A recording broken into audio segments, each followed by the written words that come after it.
नमस्कार मित्रांनो, MDR HR या यूट्यूब चॅनल अंतर्गत आम्ही अर्बन कोऑपरेटिव्ह बँकच्या संदर्भातील वेगवेगळे विषय हँडल करत असतो, व्हिडिओ प्रसारित करीत असतो. आज आमचा जी बँकिंग टर्मिनॉलॉजी सिरीज आहे त्यातील 24वा आणि लोन्स अँड ॲडव्हान्सेसच्या संदर्भातील 4था व्हिडिओ आहे. आज आपण होम लोन्सच्या संदर्भात चर्चा करणार आहोत आणि त्याची संपूर्ण माहिती घेणार आहोत. आपल्याला जर हा व्हिडिओ आवडला तर आमचं जे चॅनल आहे ते आपण सबस्क्राईब करा आणि आपल्या मित्र आणि आप्तेष्टांना फॉरवर्ड देखील करा. तर होम लोन्स साधारणतः कोणाला देतो आपण? कुठेतरी एखादी व्यक्ती येते किंवा त्याच्यासोबत अजून दुसरा किंवा तिसरी व्यक्ती येते, अशा इंडिव्हिज्युअल्सला, व्यक्तींना आपण कर्ज देतो होम लोनच्या बद्दल. हे लक्षात ठेवा. कॉन्स्टिट्यूशन असते इंडिव्हिज्युअल, मग तो एकटा येऊ शकतो किंवा त्याच्या पत्नीसोबत येऊ शकतो. पहिलं पत्नीचं नाव असेल, पहिलं जर कर्ज असेल तर प्राईम मिनिस्टर आवास योजनेअंतर्गत त्यांना सबसिडी देखील मिळू शकते. किंवा उत्पन्न कमी येत असेल, EMI बसत नसेल तर अजून एखाद्या व्यक्तीला नाव ॲड करता येतात को बॉरोवर म्हणून. अशा रीतीने 2-3 इंडिव्हिज्युअल्स एकत्र येऊन आपण कर्ज देऊ शकतो किंवा एकाला देखील आपण कर्ज देऊ शकतो. असे इंडिव्हिज्युअल्स हा एलिजिबल आहे. त्यानंतर कर्ज देताना आपली कोऑपरेटिव्ह बँकेत अट असते की तो मेंबर असावा. पण मेंबर असावा म्हणजे काय? कर्ज देण्यापूर्वी तो मेंबर असावा. त्याचा जेव्हा आपण अर्ज घेतो, प्रोसेस करतो, त्यावेळेस तो अर्ज तो जो आहे तो आपला शेअरहोल्डर असणं अपेक्षित नाही आहे, किंवा असला तर उत्तमच आहे. पण नसला तरी आपल्याला डिस्बर्समेंटच्या आधी करता येते. आपण जर असं ठरवलं की जे शेअरहोल्डर्स आहेत त्यांनाच कर्ज देऊ तर आपली कर्जात वाढ होणार नाही, हे लक्षात घ्यायचं. त्यामुळे नसला तरी चालतं तो ज्यावेळेस आपण प्रोसेस करतो, पण डिस्बर्समेंटच्या आधी आपण त्याला मेंबर करून घेऊया. त्यानंतर आपण ज्याचा अर्ज स्वीकारतो हे आपण बघायला पाहिजे की तो कुठल्या बँकेचा किंवा फायनान्शियल इन्स्टिट्यूशनचा, NBFCच्या वगैरे डिफॉल्टर असावा. कारण NPO बॉरोला आपण कर्ज देणं अपेक्षित नाही आहे. नॉर्मली बँका सिबिल स्कोअर जो आहे तो 700 बघतात, पण ही प्रत्येक बँकेची पॉलिसी आहे. 650च्या वर पाहिजे, 700च्या वर पाहिजे, 750च्या वर पाहिजे. हे आपापल्या बँकेने ठरवावं. काही बँका सिबिल स्कोअर जर कमी असेल तर त्याच्या कारणातही जातात, आणि कारण जर त्यांना असं वाटलं की हे क्रेडिट कार्डमुळे झालेलं आहे किंवा कर्जमाफीसाठी त्यांनी वाट पाहिली पीक कर्जाच्या, त्याच्यामुळे त्याचा सिबिल स्कोअर खराब झाला आहे, तर कन्सिडर करतात. हा सगळा निर्णय बँकेचा बेंचमार्कपेक्षा कमी जरी सिबिल स्कोअर असला द्यायचं की नाही, हा त्या संचालक मंडळाचा, त्या बँकेचा निर्णय असतो. ब्रँच लेवलला मात्र जो काही पॅरामीटर त्यांनी सांगितलेले आहेत त्याच्यापेक्षा कमी असेल सिबिल स्कोअर तर वरिष्ठांना विचारून आपण पुढे प्रोसेस करायला पाहिजे. आता आपण होम लोन्सच्या पर्पजबद्दल चर्चा करूया. कुठल्या कारणासाठी गृहतारण कर्ज आपल्याला देता येते? ते एक तर परचेस ऑफ फ्लॅट किंवा अंडर कन्स्ट्रक्शन फ्लॅट असेल तर या 2 कारणासाठी, किंवा परचेस ऑफ हाऊस किंवा रेडीमेड हाऊस किंवा हाऊस अंडर कन्स्ट्रक्शन, बांधकामासाठी देता येते घराच्या. अशा एकंदर 4 कारणासाठी आपल्याला कर्ज देता येते. तर कोण्या बँकेला किती देता येते? रिझर्व्ह बँक ऑफ इंडियाने सुपरविजनच्या हिशोबाने आपल्या ज्या अर्बन कोऑपरेटिव्ह बँक्स आहेत त्यांचे 4 प्रकार केलेले आहेत. Tier 1 बँक्स ज्यांचे डिपॉझिट 100 कोटीपर्यंत आहेत. Tier 2 बँक्स ज्यांचे डिपॉझिट 100 ते 1000 कोटीपर्यंत आहेत.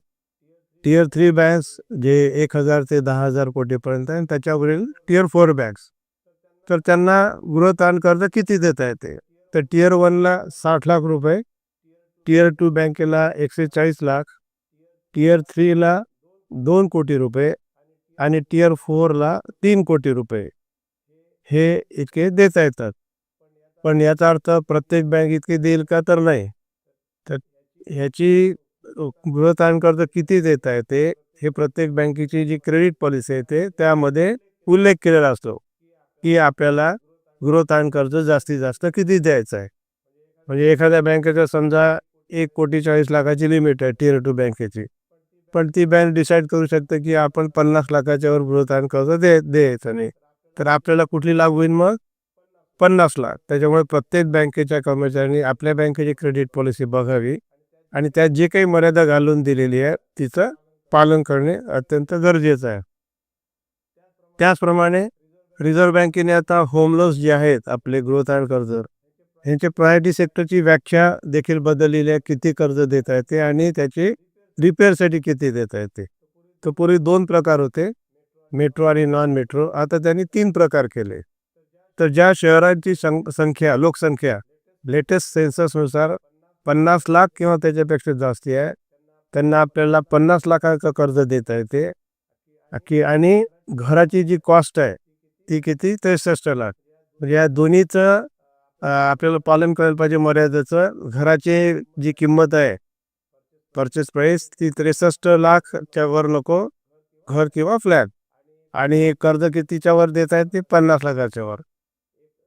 जर कर्ज 50 लाखाच्या वर 51 लाख दिलं असेल किंवा ड्वेलिंग कॉस्ट 65 लाख असेल तर ते कर्ज 50 लाख वरची जी पॉप्युलेशन आहे, लोकसंख्या आहे, तिथे प्रायोरिटीमध्ये येत नाही.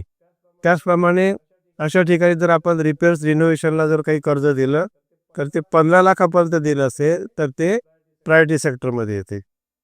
दुसरं त्यांनी क्लासिफिकेशन केलेलं आहे लोकसंख्येनुसार 10 लाख आणि त्याच्यावर आणि 50 लाखाच्या खाली. तर 50 लाखाच्या खाली आणि 10 लाखाच्या वरला कर्ज किती देता येते प्रायोरिटी सेक्टरमध्ये 45 लाख जास्तीत जास्त. आणि जी ड्वेलिंग कॉस्ट आहे म्हणजे फ्लॅटची किंवा घराची जी किंमत आहे ती कितीच्या वर नसावी जास्तीत जास्त 57 लाख. म्हणजे 57 लाखाच्या आत पाहिजे. आणि 25 लाखापर्यंत जर लोन अमाऊंट असेल तर ते प्रायोरिटी सेक्टरमध्ये येते. कुठल्या शहरासाठी? ज्यांची लोकसंख्या 10 लाख आणि त्याच्यापेक्षा जास्ती आहे आणि 50 लाखाच्या खाली आहे.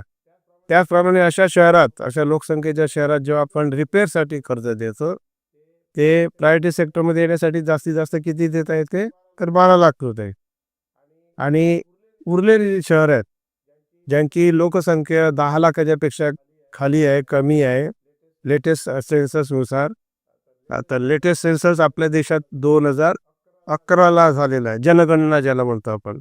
तर जनगणना 2011 साली झाली आहे.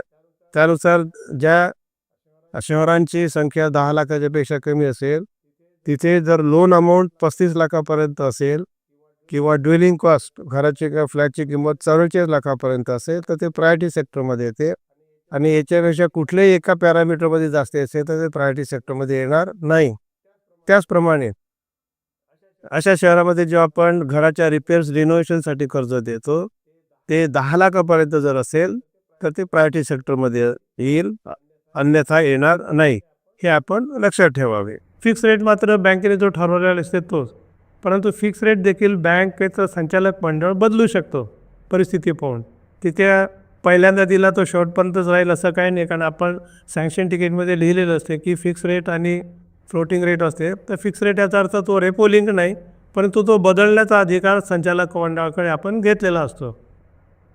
पिनल इंटरेस्ट आणि पिनल चार्जेसबद्दल RBIचा नवीन सर्क्युलर आलेला आहे. तुम्हाला बायफार्गेशन करावं लागते. पिनल चार्जेसला आपल्याला कंपाऊंडिंग नाही करतायत. याचा अर्थ काय? पिनल चार्जेस हे प्रिन्सिपलमध्ये जमा नाही करतायत, ते वेगळे फ्लोटिंग दाखवावं लागतात. आणि ज्यावेळेस वसुली येते त्यावेळेस ते पहिले घ्यावं लागतात. आणि पिनल इंटरेस्ट जे काही लावत असो आपण स्पष्टपणे त्यांना सांगायला पाहिजे. किंवा रिपेमेंट जर उशिरा आला, EMIचा परतफेड जर उशिरा केली तर किती पेनल्टी लागते, किती अमाऊंटवर लागते. काही बँका कस्टमरची फसवणूक करतात. त्यांनी जर उशीर केला, इन्स्टॉलमेंट उशिरा आला तर ते पूर्ण रकमेवर पिनल इंटरेस्ट लावतात. ते स्पष्टपणे त्यांनी उल्लेख करायला पाहिजे. जनरली कोऑपरेटिव्ह बँका मात्र जेवढा ओव्हरड्यू अमाऊंट आहे त्याच्यावरच पिनल इंटरेस्ट लावतात. आपल्या बँकेची पॉलिसी परत या बाबतीत आपण बघून घ्यावी. पिनल इंटरेस्ट किती रकमेवर आपण लावतो म्हणून, ओव्हरड्यू अमाऊंटवर लावतो की टोटल अमाऊंटवर लावतो. त्यानंतर लोन सँक्शन करताना आपण प्रोसेसिंग चार्जेस घेतो, प्रोसेसिंग फी घेतो. आता ती वेळोवेळी प्रत्येक बँक बदलत असते. कधी एखादा कॅम्पेन असते की या 1 महिन्यात आम्ही प्रोसेसिंग फी 50% माफ करतो किंवा पूर्ण माफ करतो. की प्रत्येक बँकेची पॉलिसी आहे 0.25 घ्यायची, 0.50 घ्यायची. काही बँका प्रोसेसिंग फी 50% ॲडव्हान्समध्ये घेतात. आणि समजा 0.50% जर असेल तर 0.25% अर्ज जेव्हा स्वीकारतात त्याच वेळेस घेतात आणि उरलेले डिस्बर्समेंटच्या आधी घेतात. ही प्रत्येक बँकेची पॉलिसी आहे. आपल्या बँकेच्या पॉलिसीप्रमाणे आपण वागायला पाहिजे. कोलॅटरल सिक्युरिटी आपण होम लोनच्या बाबतीत घेत नाही, जनरली घेत नाही. मला तरी असं कुठली बँक माहीत नाही की जी होम लोनसाठी कोलॅटरल सिक्युरिटी घेते. पण जर एखादी बँक घेत असेल त्यांच्या क्रेडिट पॉलिसीत लिहिलं असेल तर तुम्हाला ती घ्यायला पाहिजे. त्यामुळे आपली क्रेडिट पॉलिसी आपल्याला माहीत असणं अपेक्षित आहे. गॅरंटर्सच्या बाबतीत प्रत्येक कर्जाला कोऑपरेटिव्ह बँका गॅरंटर घेतात. होम लोनच्या बाबतीत काही बँका गॅरंटर घेत नाहीत, काही बँका एकच गॅरंटर घेतात, काही बँका 2 गॅरंटर घेतात. आता कोऑपरेटिव्ह बँकांना त्यांचे बायलॉज महत्त्वाचे असतात. बायलॉज जे काही अप्रूव्ह केलेले असतील त्याच्यात जो काही उल्लेख असेल त्याप्रमाणे बँक आपली क्रेडिट पॉलिसीमध्ये ते इन्कॉर्पोरेट करते. क्रेडिट पॉलिसीत त्याचा उल्लेख असतो की किती गॅरंटर घ्यायला पाहिजे होम लोनच्या बाबतीत तितके आपण गॅरंटर घ्यायला पाहिजे. गॅरंटरच्याबद्दल एक लक्षात घ्या, मी समजा एखाद्याला 50 लाख रुपये कर्ज देऊन राहिलो, बरोबर आहे, मी ब्रांच मॅनेजर आहे, मला अधिकार आहे, 50 लाख दिले, मी गॅरंटर घेतला. तो गॅरंटर जर इतकं कमी उत्पन्नाचा असेल की तो 5 लाखाची परतफेड करत नसेल तर त्या गॅरंटी कागदावरचीच राहते. त्यामुळे गॅरंटर घेताना आपण सक्षम गॅरंटर घ्यायला पाहिजे. आपण गॅरंटर 2 कारणासाठी घेतो. एक लक्षात घ्या, ज्या काही बँका गॅरंटर घेतात मुख्यतः 2 कारणासाठी घेतात. गॅरंटर समजा आपलं खातं थकीत होऊन राहिलं, SMA 012मध्ये होऊन राहिलं, तर थ्रू गॅरंटर आपण प्रेशर लावू शकतो की बाबा रे तुझं खातं जे आहे त्याचा तू गॅरंटर आहे, ते खातं थकीत होऊन राहिलं, तू त्याला भेट बोल, त्याला सांग रेग्युलर कर अकाउंट म्हणून. त्याच्यामुळे त्याला मॉरल प्रेशर, त्याचा वैयक्तिक त्याचे जे संबंध असतात ते वापरतो, त्याला अकाउंट रेग्युलर ठेवायला लागतो. आणि दुसरं, इन केस म्हणजे ते खातं थकीत झालं, आपल्याला वसुली करायची असेल तर आपल्याला गॅरंटरकडनं देखील पूर्ण वसूल करता येते रक्कम. आणि कायदा असं सांगतो की आपल्याला असं नाही आहे की पहिले बॉरोअरकडनं वसुली करा, कर्जदाराकडनं वसुली करा, आणि जर नाही वसुली झाली तर गॅरंटरकडनं करा, असं कुठेही कायदा सांगत नाही. बँकेला अधिकार आहे कोणाच्या विरुद्ध आधी जायचं, गॅरंटरच्या आधी, बॉरोच्या आधी, की दोघांच्या विरुद्ध सायमल्टेनियस एकसारखं एक सोबतच. तर त्यामुळे गॅरंटर जनरली बँका एक तरी घेतातच. इन्शुरन्सच्या बाबतीत आपल्याला जे काही आपलं घर बांधत आहे किंवा फ्लॅट आहे त्याचा इन्शुरन्स घ्यावा लागतो.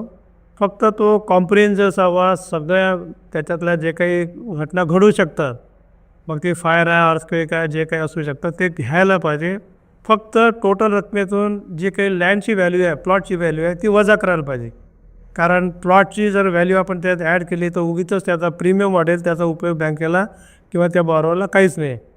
इन्शुरन्स कंपनीचा मात्र निश्चित फायदा होईल. त्यामुळे डॉक्युमेंटेशन घेताना सगळ्यात बेसिक जे डॉक्युमेंट आहे ते सँक्शन तिकीट आहे. माझी हात जोडून नम्र विनंती आहे की प्रत्येक बँकेने आपला सँक्शन तिकीटचा फॉर्मॅट सीम वाईज करावा. त्यामध्ये फुल डिटेल्स पाहिजे. काही काही बँका अर्धा पेजचं सँक्शन तिकीट देतात.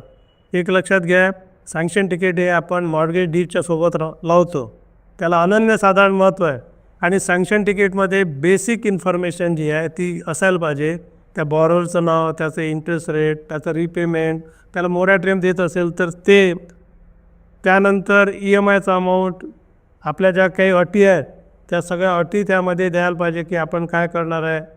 सगळी माहिती त्यामध्ये, जर अंडर कन्स्ट्रक्शन असेल तर स्टेज वाईज डिस्बर्समेंट करतो आपण, एकदम देत नाही. तर 3 स्लॅब आहेत, 4 स्लॅब आहेत, ते देताना आपण काय काय बघणार आहे, या सगळी, पिनल इंटरेस्ट असेल तर पिनल चार्जेस असेल, ही सगळी माहिती त्या सँक्शन तिकीटमध्ये असायलाच पाहिजे. एक लक्षात घ्या की आपण सँक्शन तिकीटवर बॉरोअर आणि गॅरंटरच्या सह्या घेतो आणि तिथे लिहिलेलं असते की बँकेच्या ज्या काही अटी आहेत सँक्शन तिकीटमध्ये लिहिलेल्या आहेत त्या सर्व आम्हाला मान्य आहेत, ॲक्सेप्टेड टर्म्स अँड कंडिशन्स, आणि त्याखाली आपण बॉरोअर आणि गॅरंटरच्या सह्या करतो. तिथे लिहिलेलंच नसेल तर मग आपल्याला कोर्टमध्ये जेव्हा होते, आपण वसुलीसाठी कोर्टात जातो, तेव्हा बँकेला अडचणी येऊ शकतात. त्यामुळे सँक्शन तिकीट हे फुल फ्लेज पाहिजे. हे अर्धा पेजच्या वगैरेला मी त्याला लंगोट म्हणतो, ते सँक्शन तिकीट मी म्हणायलाच तयार नाही, कारण त्याच्यात काहीच लिहिलेलं नसते. तुमच्या असेसमेंटमध्ये, प्रोसेस नोटमध्ये तुम्ही काही लिहिलं त्याला उपयोग नाही, कारण त्याच्या त्या बॉरोअरच्या आणि गॅरंटरच्या सह्या नसतात. ह्या गोष्टी मी एका चांगल्या बँकेत बघितल्या म्हणून मी सांगत आहे. त्यामुळे सँक्शन तिकीट प्रत्येक बँकेने स्टँडर्ड फॉर्मॅट करावे, त्याच्या सगळ्या टर्म्स अँड कंडिशन्स असल्या पाहिजे. अंडर कन्स्ट्रक्शन असेल तर ते, रेडीमेड असेल तर ते, मोरॅटोरियम असेल तर ते, EMI कसा फिक्स होत असेल ते, हे सगळं त्या सँक्शन तिकीटमध्ये यायला पाहिजे. आणि मोरॅटोरियम पिरियडमध्ये व्याज वसुली करणार असेल बँक तर ते, व्याज जर वसूल करणार नसेल तर ते देखील त्याच्यात लिहायला पाहिजे. मग त्याच्यानंतरचं काय होईल 6 महिन्यानंतर 12 महिन्यानंतर जो काही मोरॅटोरियम पिरियड दिला असेल, कारण 18 महिन्याचा जास्तीत जास्त देता येतं. त्यानंतर EMI कसा रिवाईज होईल हे सगळ्याचा उल्लेख सँक्शन तिकीटमध्ये असायला पाहिजे. दुसरं आपण सँक्शन तिकीटच्या व्यतिरिक्त डॉक्युमेंट घेतो. बेसिक डॉक्युमेंट आहे ॲग्रीमेंट कम सेल डीड. बॉम्बे वगैरे साईडला अंडर कन्स्ट्रक्शन असतात मोठमोठे प्रोजेक्ट, 10 मजली, 15 मजली, 25 मजली, 50 मजली. त्यावेळेस स्लॅब वाईज डिस्बर्समेंट होते आणि बिल्डर ते ॲग्रीमेंट कम सेल डीड करून घेतो. जेव्हा शेवटला डिस्बर्समेंट आपण करतो त्याला पेमेंट मिळते. त्याच्यानंतर ते agreement is converted into sale deed. तर ते 2 in 1 डॉक्युमेंट आहे बॉम्बे साईडला किंवा पुण्या साईडला. डॉक्युमेंटेशनमध्ये जर रेडी प्रॉपर्टी असेल, मग फ्लॅट असो की घर असो, रेडी फॉर पोझेशन, तर सरळ सेल डीडच आपण करून घेतो. आपण जी बँक गॅरंटर्स घेते त्यांनी गॅरंटी ॲग्रीमेंटवर त्यांच्या सह्या घ्यायला पाहिजेत. 1 असेल, 2 असेल, जे काही आपल्या असेल त्या. सँक्शन तिकीटमध्ये ज्यांचे नाव आहे त्यांच्या सह्या प्रत्येक पेजवर जिथे जिथे ब्लँक स्पेस आहे तिथे घेणे अपेक्षित आहे. इन्शुरन्स आपल्याला काढावाच लागतो. प्लॉटची किंमत सोडून फ्लॅट असो की घर असो. डॉक्युमेंटेशनमध्ये रिझर्व्ह बँकेच्या आता नवीन सूचना आलेल्या आहेत.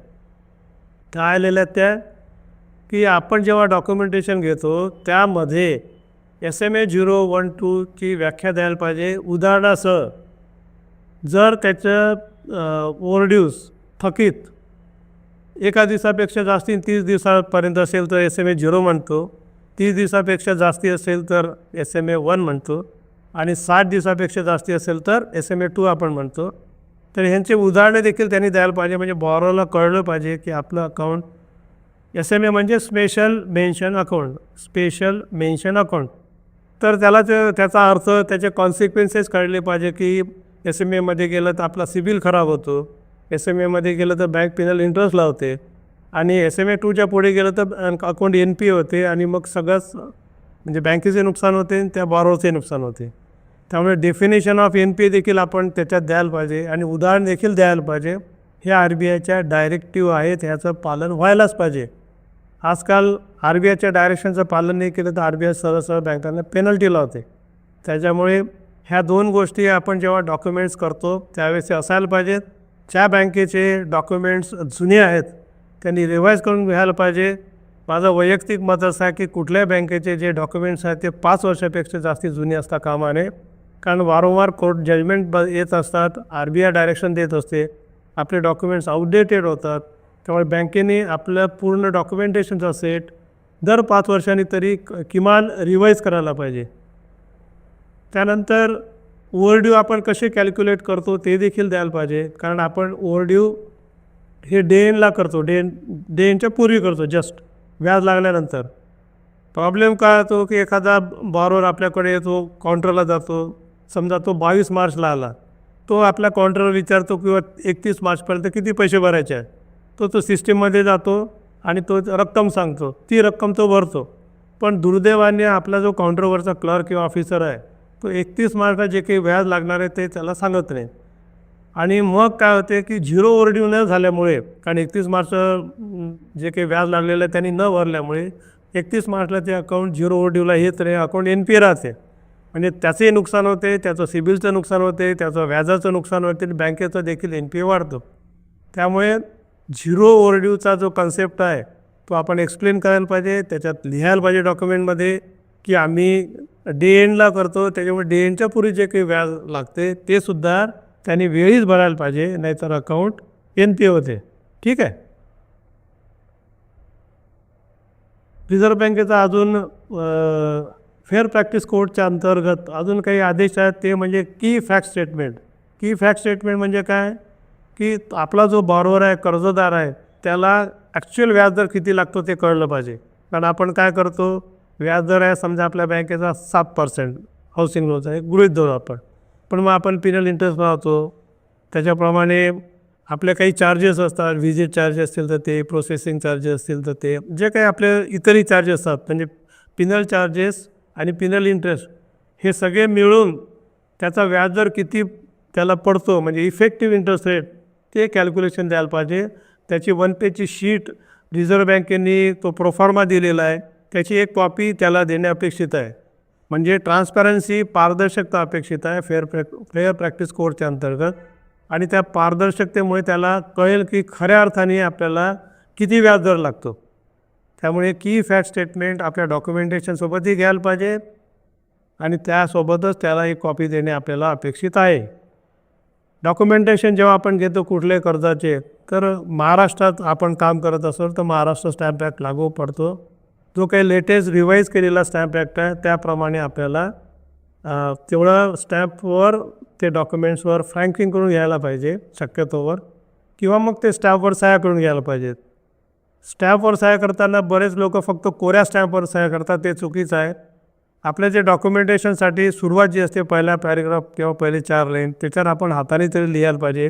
तो डॉक्युमेंटेशनचा नंबर असेल तर तो त्या डॉक्युमेंटचं जे काही नाव असेल तर ते हायपोथेशन ॲग्रीमेंट किंवा मॉर्गेज ॲग्रीमेंट जे काय आपण लिहिलेलं असेल ते सगळं लिहून त्याचं नाव आणि मग पुढे त्याला ते जोडायला पाहिजेत. आणि जिथे जर पानं जोडलेले असेल तर दोन्ही पानाच्या मध्ये देखील सही घ्यायला पाहिजे आणि खाली देखील सही घ्यायला पाहिजे. त्यामुळे जर आपण डॉक्युमेंटेशन घेताना स्टॅम्प पूर्ण घ्यायला पाहिजे. अपुरे स्टॅम्प जर घेतले तर आपल्या बँकेचं जेव्हा इन्स्पेक्शन होते कलेक्टर ऑफ स्टॅम्प्सकडनं, तेव्हा ते 10 पट आपल्याला पेनल्टी लावू शकतं. त्यामुळे कायद्यानुसार स्टॅम्प ड्युटी जी काही आहे ती आपण त्या बॉरोला भरून घ्यायलाच पाहिजे, नाही तर आपलं नुकसान होऊ शकते. त्यानंतर आता सांगितल्याप्रमाणे जिथे कुठे सह्या अपेक्षित आहे, ब्लँक स्पेसला सह्या अपेक्षित आहेत, डॉक्युमेंटच्या खालच्या भागाला अपेक्षित आहे सह्या, जिथे जोडलेले आहेत कागदपत्र असे तिथेसुद्धा मध्ये सह्या अपेक्षित आहेत. जिथे जिथे ब्लँक स्पेस आपण आता लिहितो तिथे सगळीकडे सह्या घेणे अपेक्षित आहे, कुठे काटकसर करू नये. रिपेमेंट पिरियड आणि मोरॅटोरियम पिरियड या बाबतीत रिझर्व्ह बँक ऑफ इंडियाच्या टियर 1 आणि टियर 2 यांना वेगळ्या सूचना आहेत आणि टियर 3 आणि टियर 4 यांच्यासाठी वेगळ्या सूचना आहेत. टियर 1 आणि टियर 2 बँक्स मोरॅटोरियम पिरियड जास्तीत जास्त 2 वर्षाचा देऊ शकतात आणि total repayment period including moratorium 20 वर्षाचा आहे. आणि टियर 3 आणि टियर 4 बँक्स ह्या स्वतः ठरवू शकतात टोटल रिपेमेंट पिरियड आणि मोरॅटोरियम पिरियड. हे नवीन बदल आपण लक्षात ठेवायला पाहिजेत. चार्ज आपण जेव्हा हाऊसिंग लोन देतो तेव्हा आपण एक तर रजिस्टर्ड मॉर्गेज करतो किंवा इक्विटेबल मॉर्गेज करतो. इक्विटेबल मॉर्गेजमध्ये आपल्या बँकेला असा फायदा आहे की ओरिजिनल टायटल डीड मिळतात, फ्लो ऑफ टायटल जे असतं ते सगळे आपल्याकडे असतात. त्यानंतर इक्विटी मॉर्गेज आजकाल रजिस्टर्स देखील करता येते, म्हणजे रजिस्टर्ड मॉर्गेजचे सगळे बेनिफिट्स आपल्याला मिळतात. त्याचसोबत इक्विटी मॉर्गेजमध्ये जे आपल्याकडे त्याचे टायटल डीड्स आहेत ओरिजिनल सगळे, तर ते सगळे आपल्याकडे येतात. त्यामुळे ते जास्ती बँकेच्या दृष्टिकोनातून मला सिक्युअर्ड आहे असं मला असं वाटते. कारण रजिस्टर मॉर्गेजमध्ये आपण ओरिजिनल टायटल डीड घेतलेच पाहिजे असं काही नाही आहे. दुसरं, आपल्याला जेव्हा आपण कर्ज देतो तेव्हा 30 दिवसाच्या सरसाईमध्ये आपला चार्ज नोंदवणे अपेक्षित आहे. सरसाईचा जो लॉंग फॉर्म आहे तो central registry for securitisation asset reconstruction and security interest. मी परत एकदा वाचतो. सरसाईचा लॉंग फॉर्म आहे central registry for securitisation asset reconstruction and security interest. हे सरसाईमध्ये आपल्याला 30 दिवसाच्या आत नोंद करायला पाहिजे. जी बँक आपला चार्ज नोंद करते त्या विशिष्ट प्रॉपर्टी सरसाईचा तिला पहिली प्रायोरिटी मिळते, लक्षात ठेवा. आपण जर उशीर केला दुसऱ्या बँकेने त्याच्यावर चार्ज केला तर आपला सेकंड चार्ज होऊ शकतो, बँकेचं नुकसान होऊ शकतं. त्यामुळे सरसाईच्या बाबतीत ढिलाई करणे अजिबात अपेक्षित नाही. होम लोनच्या बाबतीत काय काय काळजी घ्यायला पाहिजे, प्रिकॉशन्स घ्यायला पाहिजे, तर जे काही व्हॅल्युएशन तो बिल्डर देतो किंवा आपला बॉरो देतो किंवा आपला व्हॅल्युअर देतो ते योग्य आहे की नाही आपण बघायला पाहिजे. कधी कधी मार्जिन कमी भरण्यासाठी काही मॅनिप्युलेशन्स होत असतात. त्यामुळे आपण व्हॅल्युएशनच्या बाबतीत जागरूक असायला पाहिजे. व्हॅल्युएशनच्या रिपोर्टवर आपण फक्त आला मेकॅनिकली कागदावर आला आणि आपण मंजूर केला असं करता कामा नये. आपण देखील आजूबाजूला काय रेट चालू आहे, काय फ्लॅटमध्ये विक्री चालू आहे याची चौकशी करू शकतो. व्हॅल्युएशन रिपोर्टच्याबद्दल आपण टोटली डिपेंडंट राहू नये. आपल्या व्हॅल्यूवर आपण मार्केट एन्क्वायरी करणं अपेक्षित आहे. त्यानंतर आपला लॉयर सर्च रिपोर्ट देतो. तो सर्च रिपोर्ट आला आणि कागद जोडून गेला असं करू नका. सर्च रिपोर्ट पूर्ण वाचा. बरेचदा लॉयर आपली कातडी वाचवण्यासाठी कंडिशनर सांगतात की प्रॉपर्टी क्लिअर आहे, टायटल डीड्स क्लिअर आहेत, मॉर्गेज मिळायला हरकत नाही. पण ते कंडिशन असतात ते वर लिहिलेले असतात, त्यावेळेस सर्च रिपोर्ट पूर्ण वाचावा आणि त्या कंडिशन्स फुलफिल झाल्यानंतरच मॉर्गेज करायला पाहिजे आणि कर्ज डिस्बर्स करायला पाहिजे नंतर. आणि कुठली जर कंडिशन जर फुलफिल होत नसेल, आपल्याला ती सॅटिस्फायच करता येत नसेल तर कर्ज डिस्बर्स करू नका. बरेचदा कोऑपरेटिव्ह हाऊसिंग सोसायटी या त्यामधला फ्लॅट असतो किंवा डुप्लेक्स असते, त्यावेळेस आपल्याला ॲडिशनल प्रिकॉशन घ्यायला पाहिजे, कारण त्या घराचा त्या प्लॉटचा मालक जे आहे ते कोऑपरेटिव्ह हाऊसिंग सोसायटी असते. त्यामुळे त्यांची परमिशन घेणे अत्यंत अपेक्षित आहे, आवश्यक आहे. परमिशनच्या नंतर प्रत्येक कोऑपरेटिव्ह हाऊसिंग सोसायटी मेंबरला शेअर सर्टिफिकेट देते, ते आपण घेणे आवश्यक आहे. कोऑपरेटिव्ह हाऊसिंग सोसायटीच्या दप्तरामध्ये आपला चार्ज नोट होणं अत्यंत गरजेचं आहे. ह्या 2-3 गोष्टी कोऑपरेटिव्ह हाऊसिंग सोसायटीच्या बाबतीत आपण पाहायला पाहिजे की पहिले परमिशन घ्यायला पाहिजे सोसायटीची, त्यानंतर आपला चार्ज सोसायटीच्या दप्तरामध्ये रजिस्टरमध्ये नोंद व्हायला पाहिजे आणि शेअर सर्टिफिकेट आपण आपल्याकडे घ्यायला पाहिजे. त्यानंतर हाऊसिंग सोसायटीच्या व्यतिरिक्त हुडको वगैरे ज्या गव्हर्नमेंटच्या एजन्सीज आहेत त्यांचं असेल तर त्यांचं देखील आपल्याला NOC आणि आपला चार्ज त्यांच्या रेकॉर्डला नोट करायला पाहिजे. जर एखादा फ्लॅट अंडर कन्स्ट्रक्शन आहे, मोठा प्रोजेक्ट आहे हाऊसिंगचा, त्यामध्ये आपण कर्ज देत आहे, तर त्या बिल्डर असतो तिथे, जो बिल्डर आपल्याला ॲग्रीमेंट ऑफ मुकाम सेल डीड करून देतो, तिथे आपण त्याच्याकडनं लेखी घ्यायला पाहिजे की आपला जो बँकेचा चार्ज आहे तो त्या बिल्डरच्या रेकॉर्ड्समध्ये तो नोंद करेल आणि ज्यावेळेस ती जी प्रोजेक्ट हँडल करेल एखाद्या हाऊसिंग सोसायटीला, त्यावेळेस तो चार्ज कोऑपरेटिव्ह हाऊसिंग सोसायटी नोंद करेल याची देखील जबाबदारी तो घेईल. नाही तर याच्याकडे नोंद केल्याने आणि कळवलंच नाही त्या सोसायटीला तर आपलं नुकसान होऊ शकते. त्यामुळे ही काळजी घेणे अत्यंत आवश्यक आहे बिल्डरच्या बाबतीत. आणि प्रत्येक वेळेस जेव्हा आपण अंडर कन्स्ट्रक्शन असते त्यावेळेस फील्ड व्हिजिट करायला पाहिजे. फील्ड व्हिजिट वेगवेगळे असतात, प्री सँक्शन व्हिजिट, डिस्बर्समेंट असताना अंडर कन्स्ट्रक्शनला 3 किंवा 4 व्हिजिट, त्या व्हिजिट करायला पाहिजे, सेल्फी काढायला पाहिजे, आपण त्या रिपोर्टमध्ये लिहायला पाहिजे ती स्टेज कन्स्ट्रक्शनची कशी आहे, क्वालिटी कशी आहे, तो जो काही मॅप आहे त्याच्याप्रमाणेच कन्स्ट्रक्शन चालू आहे की नाही आहे, की सँक्शन्ड वेगळा मॅप आणि आपण वेगळ्याच प्रकारे बांधकाम सुरू आहे, हे सगळं आपण बघायला पाहिजे. आणि नंतर सगळ्यात महत्त्वाचं आपण कंप्लिशन सर्टिफिकेट घ्यायला पाहिजे.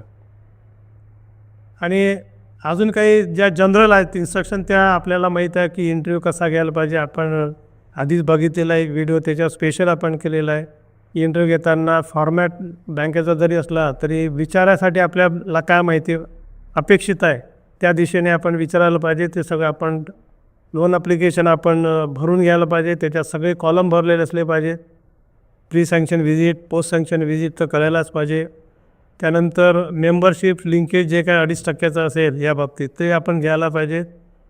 डॉक्युमेंट्समध्ये आपल्याला जनरली हाऊसिंग लोनमध्ये किंवा कुठल्या त्या 3 प्रकारचे डॉक्युमेंट्स घेतो. पहिलं KYC related, proof of identity, proof of address. दुसरं इन्कम रिलेटेड, कारण इन्कम रिलेटेड असल्याशिवाय आपल्याला रिपेमेंट फीस करता येत नाही, EMI फीस करता येत नाही. तिसरं प्रॉपर्टी रिलेटेड म्हणजे मालकी हक्क मिळतो की नाही, ह्यासाठी जेवढे आवश्यक कागदपत्र आहे आपण घ्यायला पाहिजे. KYCच्या संदर्भात आपल्याला माहीतच आहे काय इन्कमच्या रिलेटेड IT रिटर्न किंवा वेगळ्या पद्धतीने बँकेच्या काही सूचना असेल तर आपण समजून घेतो. आणि प्रॉपर्टी रिलेटेड आपण वकिलाचं आणि व्हॅल्युअरचं सहाय्य घेत असतो. आणि एक लक्षात घ्या की बरेचदा आपला बॉरोवर जेव्हा गृहप्रवेश करतो कंप्लीट झाल्यानंतर, तो आपल्याला एक पत्र पाठवतो किंवा एक इन्व्हिटेशन देतो, आमंत्रण देतो की माझ्या घराचा वास्तुपूजा आहे, असंच आहे त्या दिवशी आहे, तर ते आपण त्याच्या फाईलला लावायला पाहिजे. तो इनडायरेक्ट प्रूफ आहे की ते घर त्याने बांधलं, तिथे तो राहायला गेला, हे महत्त्वाचं आहे. आणि या बाबतीत अजून एक सूचना अशी आहे की बरेचदा बिल्डर फ्लोअर किंवा वाढवतात किंवा नंबर चेंज करतात. तर आपण ज्या फ्लोअरसाठी ज्या नंबरसाठी कर्ज दिलेलं आहे तिथेच तो राहायला गेला पाहिजे. आणि त्याच्यात काही बदल काही कारणामुळे घर झाला असेल त्याची नोंद, त्याचे डॉक्युमेंट्स आपण सेपरेट घ्यायला पाहिजे. नाहीतर आपण कर्ज देताना फ्लोअर आणि फ्लॅट नंबर वेगळा आणि प्रत्यक्षात वेगळा. आपल्याला रिपेअर्ससाठी सुद्धा कर्ज देता येते. प्रायव्हेट सेक्टरच्या बाबतीत RBIच्या अशा सूचना आहेत की लोकसंख्या जर 50 लाखाच्या वर असेल तर 15 लाखापर्यंत आपल्याला कर्ज देता येते. लोकसंख्या 10 लाख ते 50 लाख असेल तर 12 लाख आणि 10 लाखाच्या खाली लोकसंख्या असेल तर 10 लाखापर्यंत रिपेअरसाठी दिलेलं कर्ज हे प्रायोरिटी सेक्टरमध्ये येते. असेसमेंट आपलाच तो बॉरोवर असतो जनरली, त्याच्यामुळे आपल्याला त्याचा ट्रॅक रेकॉर्ड माहीत आहे, त्याचं उत्पन्न माहीत आहे. रिपेअर्सचा जो काही ॲडिशनल तो त्याला इन्स्टॉलमेंट बसेल तो त्याला भरता येते की नाही आपल्याला जजमेंट येतेच, त्याचं काही फारसं नाही आहे. आणि आपण जेव्हा कर्ज दिलेलं असते हाऊसिंगचं तेव्हा आपण सर्च रिपोर्ट घेतलेला असतो, पण मधल्या काळात जर घेतला नसेल तर आपण मधल्या पिरियडचा कर्ज दिल्यापासून तर जेव्हा आपण रिपेअर्सला कर्ज देतो आहे त्या पिरियडचा आपण नॉन इन्कम्बरन्स सर्टिफिकेट घ्यायला पाहिजे. म्हणजे त्यांनी मधल्या काळात कुठलंही काही दुसरीकडनं कर्ज घेतलेलं त्या प्रॉपर्टीवर आपल्याला कळते. त्याचप्रमाणे गव्हर्मेंट आणि म्युन्सिपल टॅक्सेस त्यांनी लेटेस्ट भरले की नाही याची आपण खात्री करून घ्यायला पाहिजे. जो काही आपण कर्ज देऊ रिपेअरसाठी ते सरसाईमध्ये त्याची नोंद करून घ्यायला पाहिजे. ताबडतोब तोच नियम आहे, 30 दिवसाच्या आत आपण ती नोंद करून घ्यायला पाहिजे. आणि रिपेअर्स रिनोव्हेशनमध्ये सगळ्यात महत्त्वाचं आहे की एंड यूज हा कन्फर्म करायला पाहिजे. नंतर रिपेअरच्या नावाखाली आपण त्याला SB जमा करून देऊन त्यांनी काहीच नाही केलं तर आपण अडचणीत येऊ शकतो, कारण असेट क्रिएशन होत नाही किंवा व्हॅल्यू ऑफ असेट जी आहे ती वाढत नाही. त्यामुळे एंड यूजर फंडसाठी सुद्धा इथे ॲटलिस्ट एकदा किंवा दोनदा आपली व्हिजिट अपेक्षित आहे. फोटोसह फील्ड व्हिजिटचा जो रिपोर्ट असतो बँकेचा फॉर्मॅट तो देखील आपण भरलेला असणे अत्यंत आवश्यक आहे. त्यामुळे फोटोग्राफ्स घ्या, सेल्फी घ्या. आणि रिपेअर झाल्यानंतर जर त्यांनी इन्व्हिटेशन दिलं वास्तूसाठी, वास्तुशांती किंवा त्यांनी कुठला कार्यक्रम ठेवला तर जरूर जा, पण इन्व्हिटेशनची कॉपी मात्र आपल्या रेकॉर्डला आपण ठेवायला पाहिजे. होम लोनच्या बाबतीत इतकं जे काही सांगितलेलं आहे ते जर आपण लक्षात ठेवलं तर मला असं वाटते तुम्हाला होम लोनच्या केसेसकडनं खूप सुलभ जाईल, कारण होम लोनची प्रचंड डिमांड आहे. आणि आपलं बँकेचं कर्ज वाढवण्यासाठी हे आपण लक्षपूर्वक हा व्हिडिओ दोनदा पहा, PPT नीट पहा आणि प्रत्यक्षात आपण काय सहभाग करू शकतो लोन डिस्बर्समेंटमध्ये, बँकेला सहाय्यभूत कसं ठरू शकतो ह्याचा विचार करा. तुम्ही मनाने ठरवलं तर तुम्ही निश्चितपणे होम लोनच्या फाईल्स ह्या त्याचा असेसमेंटसह प्रोसेस करून तुमच्या वरिष्ठ अधिकाऱ्याला देऊ शकाल ह्याची मला खात्री आहे. धन्यवाद.